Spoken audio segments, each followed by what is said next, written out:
Hello student, how are you. देखिए बच्चों, आज हम लोग जो है कक्षा 12 बायोलॉजी का जो हमारा चैप्टर चल रहा था, जो 5वां चैप्टर था वंशागत एवं विविधताएं, मंडलीय वंशागत, उसका हमने पिछले वीडियो में जो है पहला पार्ट पढ़ा था। आज की वीडियो में हम लोग दूसरा पार्ट पढ़ेंगे और इस पार्ट में हम लोग जो है मंडल के प्रयोग पर अध्ययन करेंगे। जो मंडल का प्रयोग है, ठीक है, आप सभी जानते हैं जो मंडल हैं उन्होंने जो है मटर के पौधे पर अपना प्रयोग किया था। और मंडल ने जो मटर के पौधे पर प्रयोग किया था वो दो प्रकार से किया था। एक को एक संकर क्रास के नाम से जानते हैं और दूसरे प्रयोग को हम लोग द्विसंकर क्रास के नाम से जानते हैं। तो आज हम लोग जो है एक संकर क्रास पर अध्ययन करेंगे, यानी एक संकर क्रास होता क्या है, ठीक है, इसको किस प्रकार से कराया जाता है, कौन कौन से पौधे लिए जाते हैं, इन चीज़ों का जो है हम लोग आज अध्ययन करने वाले हैं। एक संकर क्रॉस को जो है इंग्लिश में कहते हैं मोनो हाइब्रिड क्रॉस, ठीक है। क्रॉस को हिंदी में संकरण भी कहते हैं, यानी इसको लिख सकते हैं एक संकर संकरण, एक संकर संकरण भी कह सकते हैं, यानी मोनो हाइब्रिड क्रॉस, ठीक है। तो अगर आप नोट्स बना रहे हैं तो जो है ये हेडिंग डालेंगे मंडल के प्रयोग में एक संकर क्रॉस, यानी एक संकर संकरण। इसमें जो है मंडल ने क्या किया, मंडल ने एक जोड़ी विपरीत लक्षण वाला पौधा लिया।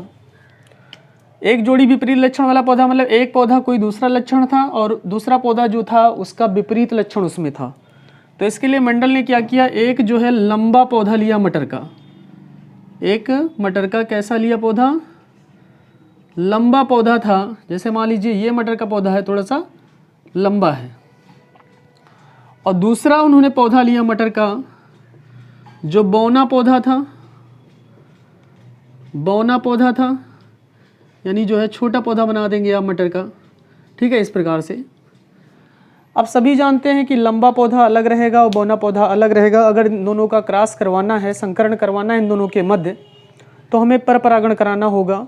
यानी किसी एक का, अगर मान लीजिए लंबा पौधा नर पौधा है, मान लेना है भाई बौना भी नर हो सकता है, ऐसा कुछ नहीं है। अगर मान लीजिए जो लंबा पौधा है वो नर पौधा है, तो नर भाग जो है मादा भाग पर जाएगा, तभी जो है आगे क्रॉस होगा, यानी नए जो है पौधे जो है लगेंगे, उत्पन्न होंगे। तो उस प्रक्रिया को हम लोग संकरण बोलेंगे। तो अगर लंबा पौधा बौने पौधे के साथ जो है संकरण कराना है तो हमें इन दोनों के बीच में जो है पर परागण कराना होगा। तो पर परागण करने से पहले जो है इनके हम लोग लक्षणों के जीन को लिख लेते हैं। जो लंबा पौधा होता है उनका जो जीन होता है लक्षण का, लंबेपन का, वो जीन जो है कैपिटल टी मान लिया जाए।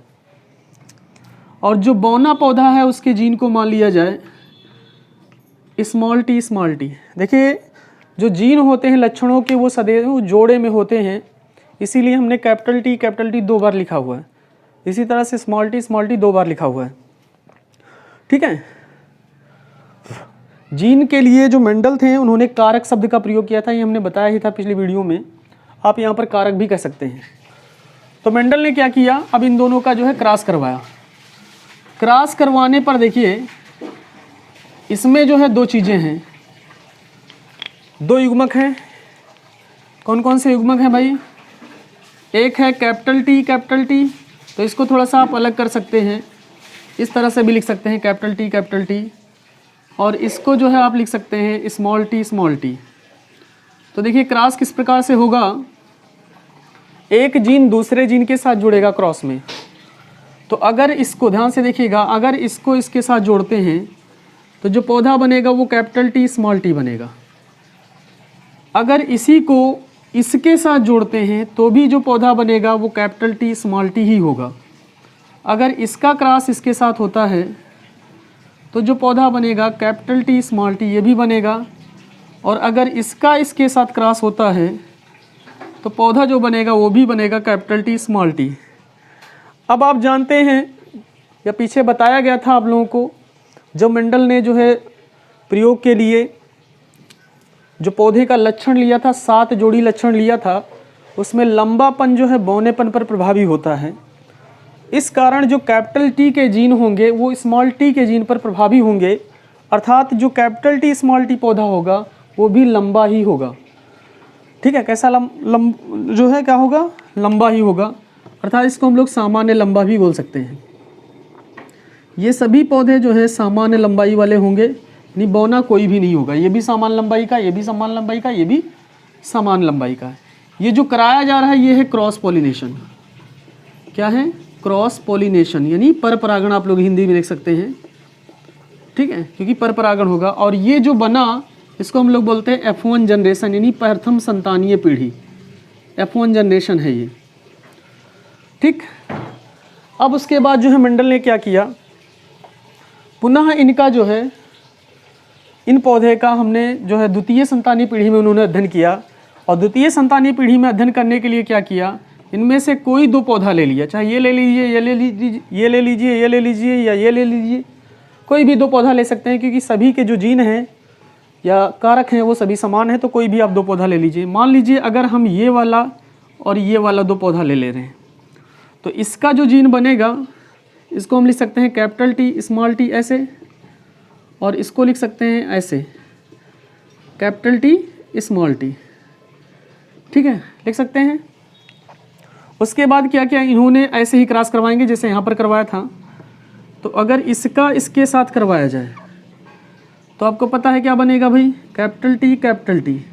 अगर इसका इसके साथ करवाया जाए तो कैपिटल टी स्मॉल टी। अगर इसका इसके साथ क्रॉस हो तो कैपिटल टी स्मॉल टी, या इसका इसके साथ क्रॉस होगा तो बनेगा स्मॉल टी। यानी कहने का मतलब हमारे ये है, ये जो संकरण हुआ यहाँ पर जो कराया गया ये स्वपरागण कराया गया। क्या कराया गया भाई? सेल्फ पॉलिनेशन कराया गया है, सेल्फ पॉलिनेशन, ठीक है, इसको बोल सकते हैं हम लोग सेल्फ पॉलिनेशन, यानी स्वपरागण यहाँ पर कराया गया है। और ये जो पौधा प्राप्त हुआ इसको हम लोग बोलेंगे F2 जनरेशन, यानी द्वितीय पीढ़ी है ये। द्वितीय पीढ़ी में आप देखेंगे क्या, ये जो है ये तो शुद्ध लंबा पौधा है, क्योंकि दोनों कैपिटल टी हैं, शुद्ध लंबा।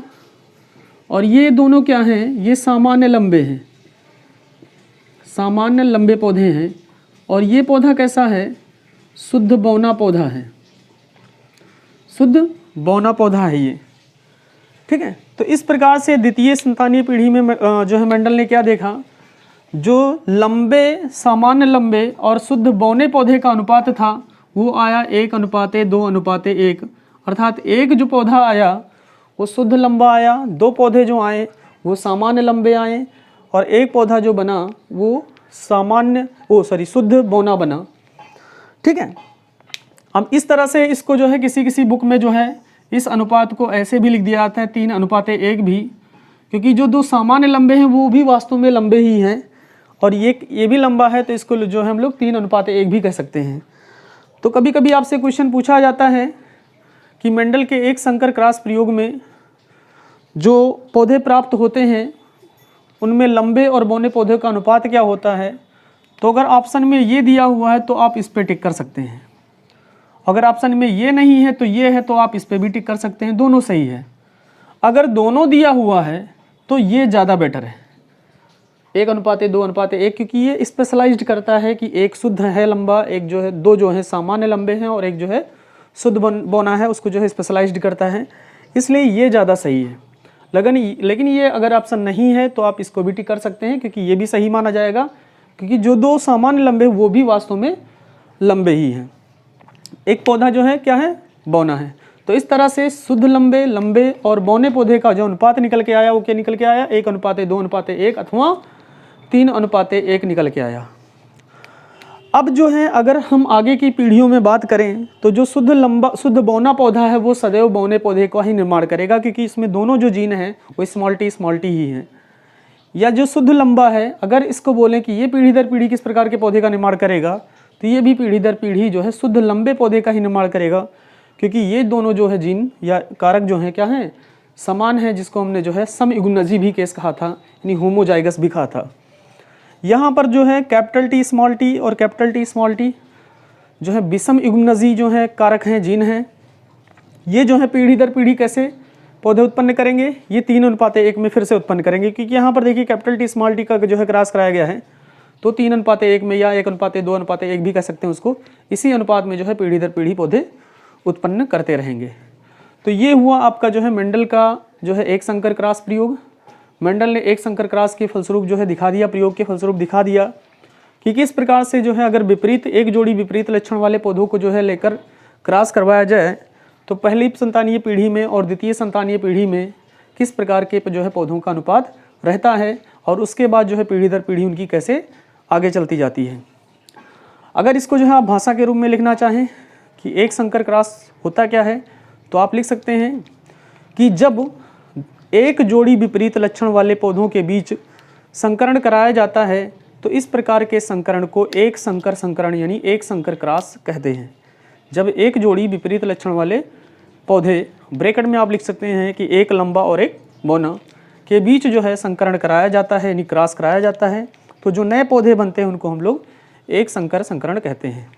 उसके बाद आप लोग लिखेंगे क्या, मेंडल ने एक संकर संकरण के प्रयोग के लिए जो है एक जोड़ी लंबा पौधा लिया और एक जोड़ी बौना पौधा लिया और उनके बीच जो है निम्न प्रकार से यानी इस प्रकार से जो है क्रॉस करवाया यानी संकरण करवाया। उसके बाद जो है डायग्राम बना दीजिए और नीचे लिख दीजिए कि उपरोक्त प्रयोग द्वारा यानी उपरोक्त प्रयोग द्वारा यह स्पष्ट होता है कि F2 पीढ़ी में जो पौधे उगेंगे उनमें सामान्य लंबे, शुद्ध लंबे, सामान्य लंबे और शुद्ध बौने पौधे का जो अनुपात होगा वो 1:2:1 होगा, या इसको हम लोग इस अनुपात को हम लोग 3:1 भी कह सकते हैं क्योंकि जो दो सामान्य लंबे पौधे होते हैं वो भी एक प्रकार से लंबे ही होते हैं। ठीक है।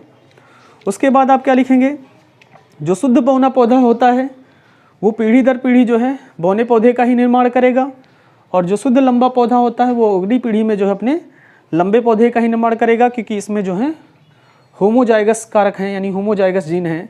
ठीक है, दोनों जीन क्या है, समान है। लेकिन जो सामान्य लंबा वाला है वो भी पीढ़ी दर पीढ़ी जो है किस प्रकार से 3:1 जो आया था यानी 1:2:1 या 3:1 जो आया था उसी अनुपात में जो है पौधे का निर्माण करेगा क्योंकि इसमें जो जीन हैं वो विषम युग्मजी हैं यानी हेट्रोजाइगस हैं। ठीक है, तो इस तरह से जो एक संकर क्रॉस प्रयोग था मेंडल का वो हुआ समाप्त। ठीक है, आप लोग कमेंट सेक्शन में बताइएगा कि एक संकर क्रॉस मेरे द्वारा पढ़ाया गया वो आप लोगों को कैसा लगा। अगर अच्छा लगा हो तो जो है वीडियो को लाइक करिएगा, दोस्तों में शेयर करिएगा और जो है जो चैनल को ना सब्सक्राइब किए हो वो जो है ज़रूर सब्सक्राइब कर लेंगे। ठीक है, धन्यवाद।